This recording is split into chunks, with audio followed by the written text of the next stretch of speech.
tipper from Junaid Khan. He gets the big one. अस्सलाम वालेकुम everyone. World cup कभी कह रहे थे कि भाई पाकिस्तान जाएगा नहीं जाएगा, फिर टीम कब अनाउंस होगी, कौन होगा कौन नहीं होगा, वो सारी चीज़ें भी हो गई। अभी जो है वो आजकल यही चल रहा है कि वीज़े इशू हो गए या नहीं हो गए, पाकिस्तान टीम कब ट्रेवल करेंगे। सो आजकल यही चल रहा है। लेकिन उससे पहले आसिफ भाई बहुत कुछ किया उसने पाकिस्तान के लिए। 2010 में जो हादसा हुआ था या जो कुछ भी हुआ था, तो जाहिर बात है गलती इंसान से होती है, उस चीज़ पे तो मैं नहीं जा रहा। लेकिन चाहे वो एहसान अल्लाह हो, चाहे बाबर आजम हो, चाहे मोहम्मद आसिफ हो, सारे पाकिस्तान के लिए एक जैसे। जो भी पाकिस्तान के लिए कुछ अच्छा किया होता है तो लोग उनको याद रखते हैं। आसिफ भाई सोशल मीडिया पे उसने कुछ इस तरह के वर्ड्स कहे, स्पेशली एहसान अल्लाह के बारे में। तो मेरे ख्याल में अगर कोई इतना एक्सपीरियंस प्लेयर है तो इस टाइप के वर्ड्स नहीं बोलने चाहिए थे। दरमियान में कुछ लोगों ने कहा कि भाई वो टोन था या ये था या वो, तो उस चीज़ पे तो हम बहस ही नहीं कर रहे।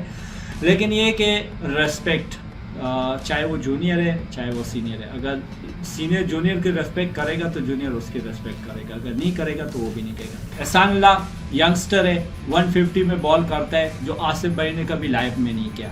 लेकिन ये कि आसिफ भाई जिस तरह का स्विंग करता है तो एहसान अल्लाह भी उस तरह नहीं कर सकता। सो गॉड गिफ्टेड होते हैं चीज़ें, किसी की क्या क्वालिटी होती है किसी की क्या। अब एहसान अल्लाह के पास अल्लाह ने उसको गॉड गिफ्टेड जो है वो पेज दिया हुआ है।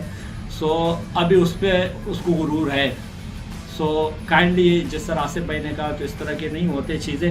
इवन जो बाबर के बारे में भी उसने कहा, तो बाबर ने भी बहुत कुछ किया पाकिस्तान के लिए, कर भी रहा है, तो रेस्पेक्ट। लेकिन उसमें एक अच्छी चीज़ जो मुझे लगी है वो बाबर के अब्बू ने जिस तरह का बयान दिया या जिस तरह उसने इंस्टाग्राम पे स्टोरी वगैरह जो है शेयर किए। तो बाबर से अच्छा जो सोशल मीडिया है और मीडिया, वो उसके अब्बू जो है वो हैंडल कर रहा है। सो उसने बहुत अच्छी और डिसेंट तरीके से जो है वो अपनी बात भी कही और उसको भी वार्निंग दी कि भाई क्या है और क्या नहीं है। नसीम शाह हार्ड लक, क्योंकि ये मेरे पे 2015 में गुजरा है। क्योंकि एक टारगेट होता है, एक ड्रीम होता है बंदा कि वो वर्ल्ड कप खेले, उसमें परफॉर्म करे और अपनी कंट्री के लिए वर्ल्ड कप वो जीते। लेकिन अनफॉर्चुनेटली इंजरी हुई एंड टाइम पे आपको। लेकिन उसमें मैं थोड़ी सी चीज़ आपको मेंशन कर लूँ, इंजरीज तो होती रहती है, लेकिन एक चीज़ आप देख ले कि वाहिद पाकिस्तान ऐसी कंट्री है कि वो अपने प्लेयर्स को हर लीग में अलाउड कर जाता है, चाहे वो बांग्लादेश की लीग हो, चाहे CPL हो, या जो भी लीग होते हैं। बाकी कंट्रीज जो है वो इस तरह नहीं करते। वो देखते हैं कि आया उनका जो मेन प्लेयर है।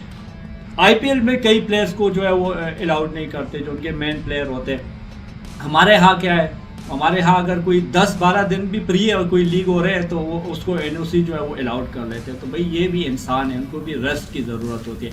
अभी 1-2 दिन पहले जो है वो बांग्लादेश लीग के जो है वो ड्रॉप हुआ है, जिसमें से हाफ से ज़्यादा पाकिस्तानी प्लेयर है। उसमें रिजवान भी है, बाबर भी है, हारिस भी है, सारे प्लेयर है। तो आप अंदाज़ा लगा लें कि अभी नसीम शाह की इंजरी हुई है तो नुकसान तो नसीम शाह को है, लेकिन उससे ज़्यादा नुकसान जो है वो पाकिस्तान टीम को है। तो आप अगर कोई इस तरह की और इवेंट भी होंगे तो उसमें अगर हम अपने मेन प्लेयर के साथ नहीं खेलेंगे तो फिर यही हालात होंगे।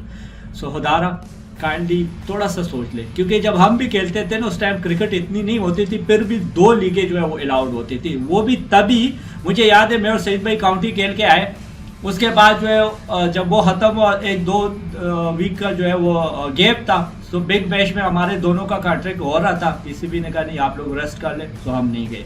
सो अलाउड तो 2 थे, लेकिन वो भी देखते थे कि आया, हम समझते हैं कि आपको दूसरे लीग के अलाउड है या पहले लीग अलाउड है या नहीं। लेकिन आजकल ऐसा नहीं, आजकल किसी प्लेयर को भी, अब ये देखना हमारे बाबर हो गए, रिजवान हो गए, ये अभी श्रीलंकन लीग खेले, वहाँ से एशिया कप खेले, वहाँ से फिर इधर आ गए तो वर्ल्ड कप खेलेंगे, वर्ल्ड कप के बाद वो आएंगे तो वो पाकिस्तान के सीरीज़ खेलेंगे, फिर जो है वो बांग्लादेश लीग खेलेंगे, उसके बाद कुछ प्लेयर जो है अबू धाबी लीग खेलेंगे, कुछ बिग बैश खेले जाएंगे, कुछ काउंटी जिस तरह खेल के आए थे। सो लाइक ये कि जिसको भी एक हफ्ते का टाइम में मिलता है वो कह रहे कि मैं पैसे कमाऊँ। खुदारा पैसे जो है ये आनी जानी चीज़ है, लेकिन जो आप कंट्री के लिए खेलते हो ना तो एक रेस्पेक्ट है। और लोग यही देखते हैं कि भाई इसने अपनी कंट्री के लिए, अब अगर कोई सचिन या इंजमाम उल हक या यूनुस खान या वसीम अकरम मुकानस को याद करते तो अपनी कंट्री के लिए, उस टाइम लीगे शिगे नहीं होते थे। सो फोकस जो है वेस्ट इंडीज़ की तरह ना बने, और फोकस जो है वो अपनी परफॉर्मेंस और अपनी कंट्री की जो के लिए जो है उसी पे कर ले, क्योंकि हमेशा कंट्री का जो प्राउड होता है वो बेस्ट होता है। सो ये कुछ चीज़ें थी आप लोगों के साथ शेयर की। आप लोगों का इस बारे में क्या राय है, आप लोग मुझे कमेंट में बता सकते हैं।